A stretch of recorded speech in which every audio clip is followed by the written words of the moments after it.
Merhaba arkadaşlar, ben Nebahat Güngör. Kanalıma hoş geldiniz. Bugün bakla yemeği yapıyoruz. Kış sebzelerinden. Yapımı taze fasulye gibi, sadece arasındaki fark, buna dereotu giriyor arkadaşlar. Başka bir şey yoktur. Bir de bunu yaparken, yapmadan önce doğradığımız zaman, baklaları kestiğimiz zaman birkaç sudan geçirelim. Kara suyunu, rengini oraya atsın. Yemek pişerken yemekte karalık olmuyor arkadaşlar o zaman. Kimi limon suyu ve un karışımı bir suda bekletiyor.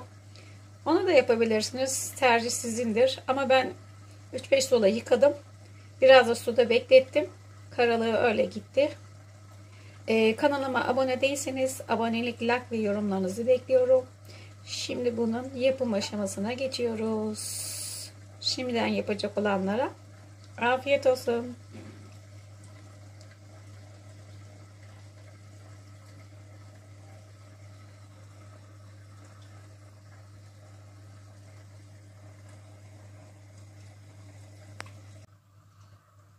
Evet, ilk başta sıvı yağımızı alıyoruz. Ne kadar kullanacaksak. Şimdi yağımız biraz kızıversin. Kızdıralım, ısınsın. Ben böyle çok sıcak tencereyi ısıttım gerçi de, böyle elime koyuyorum. Çok fazla sıcak olursa zaten hemen ısınmış olduğunu öyle de anlıyorum. Çok fazla kızdırırsınız, bazen unutuyorum. Şey oluyor, yağ kokusu geliyor. Evet, şimdi tenceremize yağımızı aldık.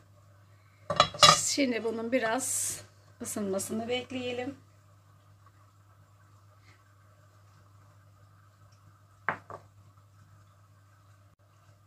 Evet, ısındı bir miktar.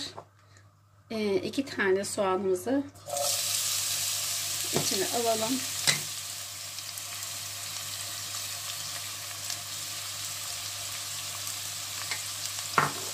Biraz kavuralım.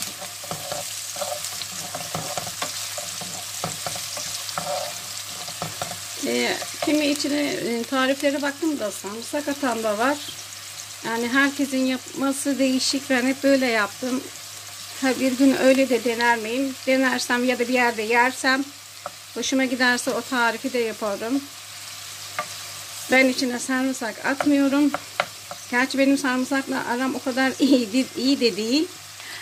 Çünkü benim başım dönüyor. Tansiyonum her zaman benim düşük olduğu için fazla soğanı böyle pişirirsem bir dokunmuyor, ama çiğ yediğim zaman dokunuyor bana. Bir de fazla tuzlu bir şey yiyemiyorum. Annemin de aynı şekilde tansiyonu, şekeri var onun da. Evet, bir miktar soğanlarımız kavrulsun.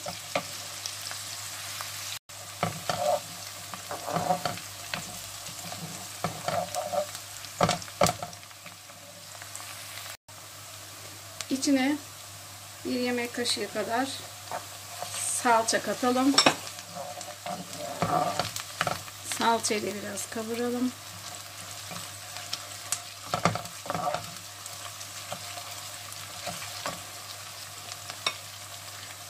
Bir tatlı kaşığı kadar da toz şeker. Bakla fasulyenin aynı gibi pişiyor arkadaşlar. Hani bir değişikliği yok. Bakla da sadece biraz kararma olabiliyor. Hemen kestiğiniz zaman suya koyup birkaç suyla yıkadıktan sonra kararması hemen gidiyor zaten. Hemen yapacaksanız, tabi hemen yapmayacaksınız, kararma oluyor. O zaman tuzlu suda da bekletebilirsiniz. Kara suya gitsin, aynen patlıcanda olduğu gibi.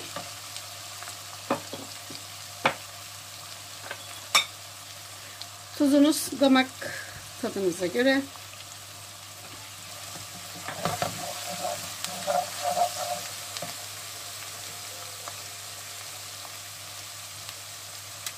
Doğramış olduğumuz, yıkadım. Ben bu baklayı 3 kere yıkadım. Arkadaşlar, ben bakla şeylerine baktım. Videolarına baktım. Baya doğramışlar. Çok ufak. Bilmiyorum, ben hiç öyle yapmıyorum. Taze fasulyeyi nasıl yapıyorsam o şekilde doğruyorum. Ufacık doğramıyorum. Hani kaşıkla sanki şey gibi, yani doğranmış. Sanki mantı gibi Bir kaşığın içine birkaç tane bakla girecek gibi doğranmış. Bilmiyorum işte, herkesin yapma şekli farklı. Ben böyle yapıyorum. Şimdi baklayı böyle birkaç dakika kavrulsun. Birazcık kendi suyunu da salsın.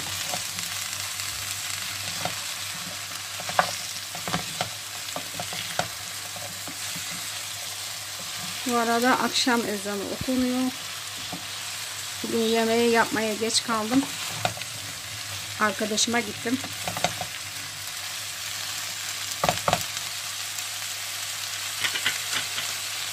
Şimdi birkaç dakika kendi suyunu salacak derecede pişsin bu birazcık. Yani 2-3 dakika kadar.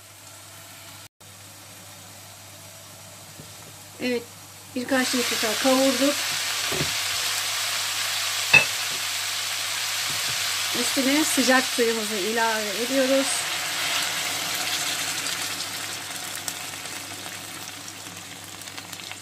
Sıcak suyumuzu veya soğuk su hangisini koyarsınız arkadaşlar fark etmez. Çabuk kaynasın diye ben sıcak suyunu koydum.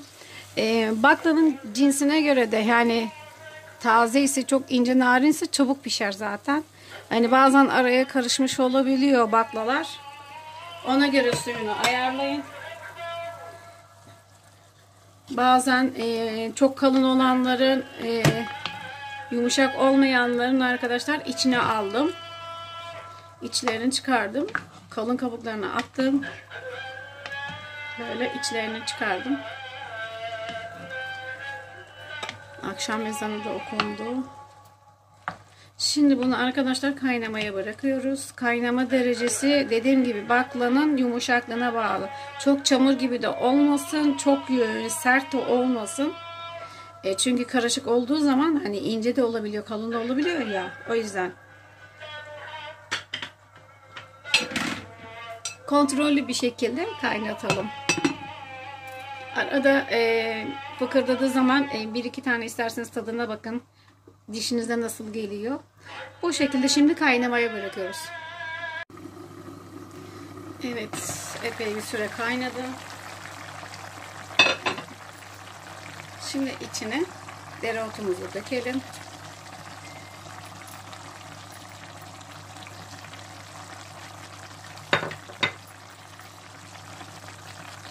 Dereotundan da 5 dakika kadar kaynatalım, pişsin. İçine kokusunu, tadını versin. İndirmeye yakın zaten dereotu atılıyor. Biraz daha dereotunu daha renkli görürsünüz. Dereotu deyince aklıma bir şey geldi. Benim çok sevdiğim birisi vardı. Dereotundan nefret ederdi. Aklıma o geldi şimdi. Dereotu faydalı da birisi onu tiksindirmiş. Her yemeğe kadın dereotu atıyormuş. Dereotunun da keskin bir kokusu olduğu için, tadı olduğu için ona da artık gelmiş. O yüzden dereotundan berbat, nefret ettiğini söylemişti. Evet, 5 dakika daha bu kaynasın. Bu arada biraz daha suyunu çekmek istiyor. Arkadaşlar sulu yemek isteyenler bu şekilde de bırakabilir. Suyunu çektirmek isteyenler varsa, kimi sulu yemek istemiyor fazla, suyunu çektirebilir. Ben biraz daha kaynatacağım bunu. Ben bir miktar daha suyunu çektireceğim. Bir de dediğim gibi baklanızın sertliğine, tazeliğine, yani inceler biraz daha çabuk pişiyor. Yani taze fasulye nasıl pişiriyorsunuz o da aynı şekilde oluyor. Şimdi bu birazcık daha kaynasın. Evet arkadaşlar, yemeğimiz bitti. Yanına pilavını da yaptım.